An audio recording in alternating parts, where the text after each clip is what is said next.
En las elecciones del 12 de abril de 1931 ganaron las fuerzas republicanas.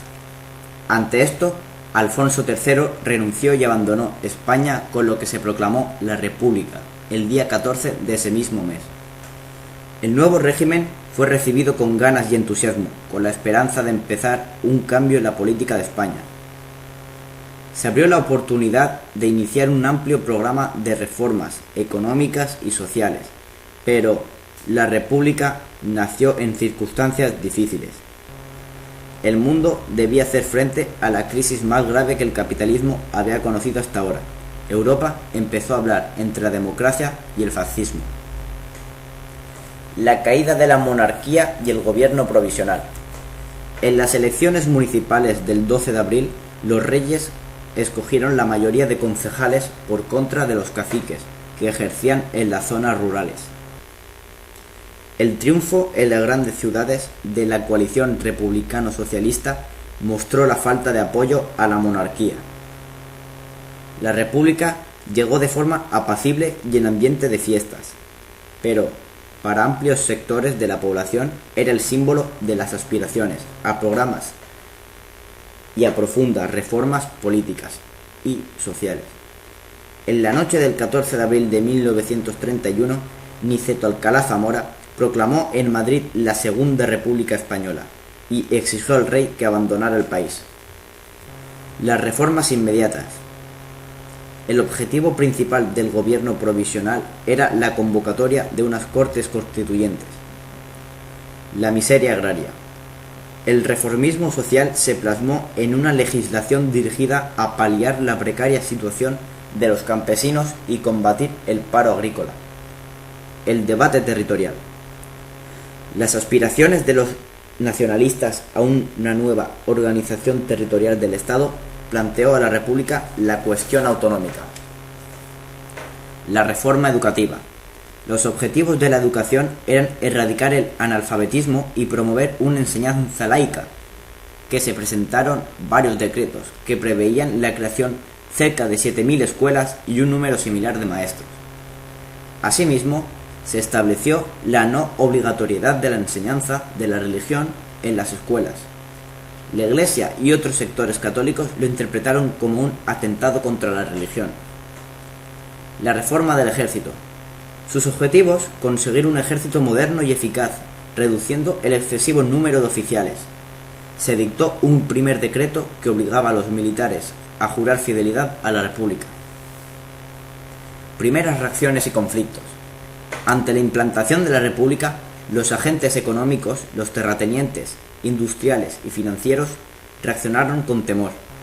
La Bolsa de Madrid se desplomó, se redujeron los préstamos y créditos de la banca privada y casi 1.000 millones de pesetas fueron retiradas de los bancos. Pero el primer conflicto sería el que tuvo que enfrentarse la República. Fue con la Iglesia Católica.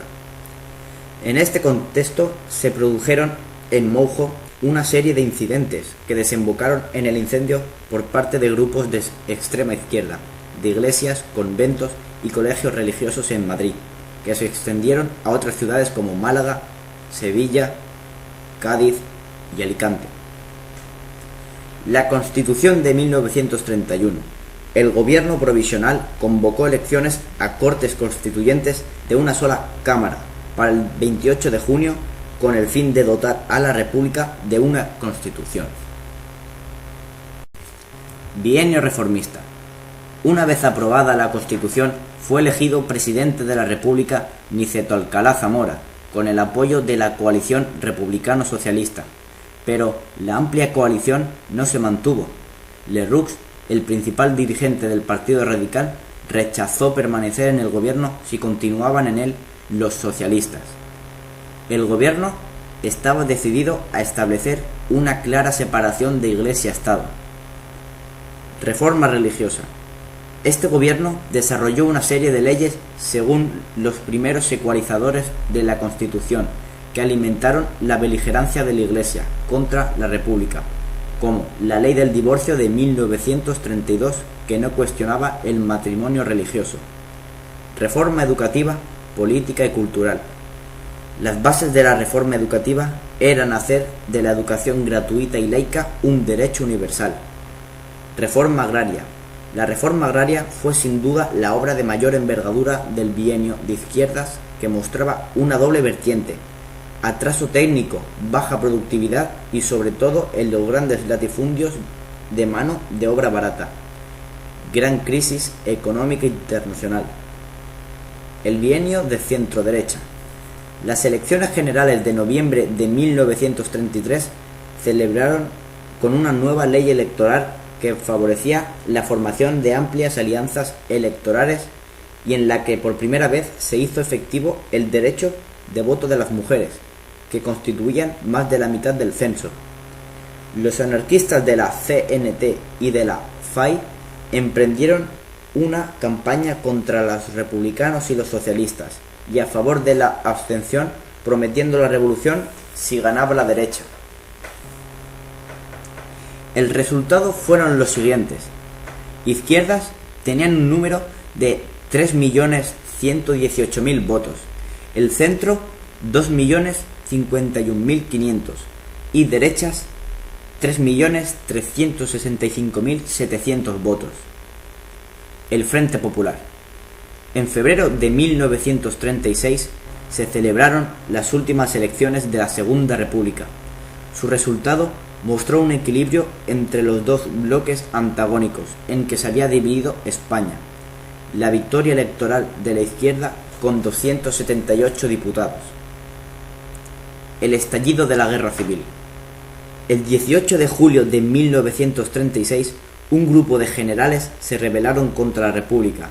Esperaban un rápido triunfo del pronunciamiento militar, pero la resistencia de las fuerzas de seguridad leales a la República y de los milicianos de las organizaciones políticas y sindicales hizo fracasar la sublevación en gran parte del país. La Guerra Civil Española fue sin duda uno de los acontecimientos más importantes de la historia contemporánea del siglo XX. Su fase primera.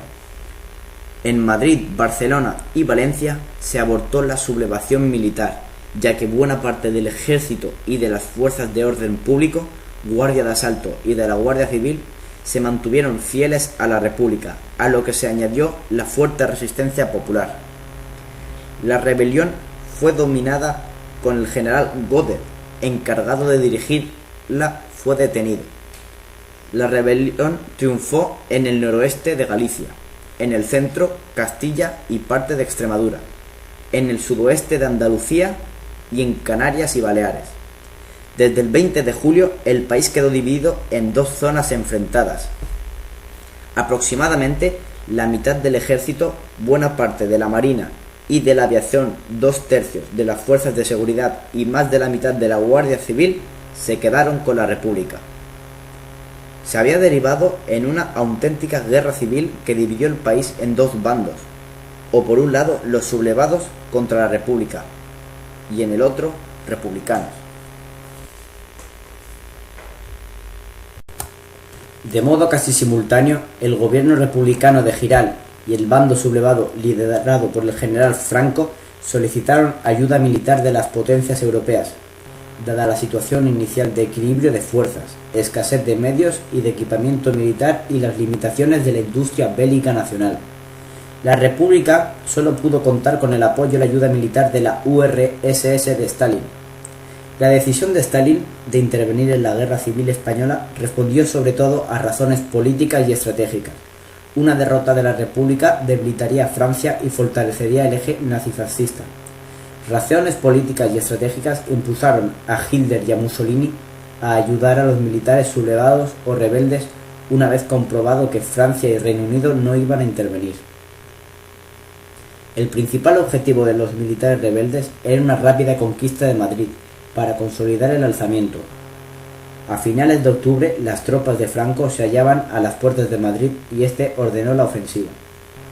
La superioridad militar de las tropas rebeldes, con abundante armamento y el apoyo de la aviación alemana e italiana, hacía temer la pronta caída de Madrid. Este fracaso demostró a Franco que la táctica de columnas empleada en la guerra de Marruecos era ineficaz frente a unas líneas constituyentes y fortificadas. Para salvar Asturias, los republicanos intentaron conquistar Zaragoza y lanzaron una ofensiva en Belchite, Aragón. Sus resultados fueron desastrosos y no impidió que las tropas franquistas entrasen en Gijón a finales de octubre de 1937. Todo el norte era ya nacional. Tomado el norte en diciembre de 1937 hasta noviembre de 1938, Franco volvió sobre Madrid. El gobierno de Negrín decidió una ofensiva en Teruel con el propósito de salvar la capital. En diciembre de 1937, el reorganizado Ejército Popular inició un ataque y en pocos días entró en Teruel.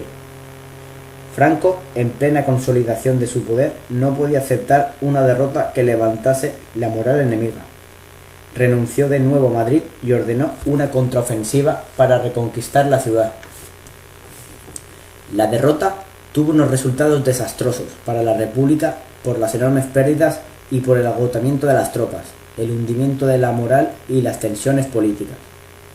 En junio de 1938, Negrín decidió desencadenar una ofensiva en el Ebro para reducir la presión sobre Valencia. Tras la grave situación del norte, la caída de Bilbao, el gobierno republicano decidió dividirse y emprender una ofensiva para reducir la presión en ese frente y conseguir algún éxito que pudiese alterar el curso de la guerra. Unidas de nuevo las dos zonas republicanas para alargar el conflicto a la espera de la guerra en Europa, Rajo ascendió a general. Preparó una gran ofensiva que dio a alargar la batalla del Ebro entre julio y noviembre, la más encarnizada de la guerra. Una vez más, el rápido avance inicial republicano quedó frenado por la contraofensiva franquista que supuso una batalla de desgaste que agotó al ejército republicano. Al final de la guerra, a 1938, se produjo la ofensiva franquista sobre Cataluña, que fue el golpe decisivo contra la República.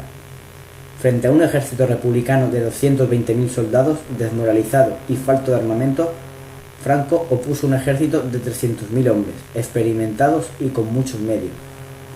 Negrín, que regresó en avión a España en enero de 1939, instaló su gobierno en Elda y defendió con el apoyo de los comunistas una política de resistencia para alargar el conflicto ante el inminente estallido de una guerra mundial que permitiera a la República encontrar aliados.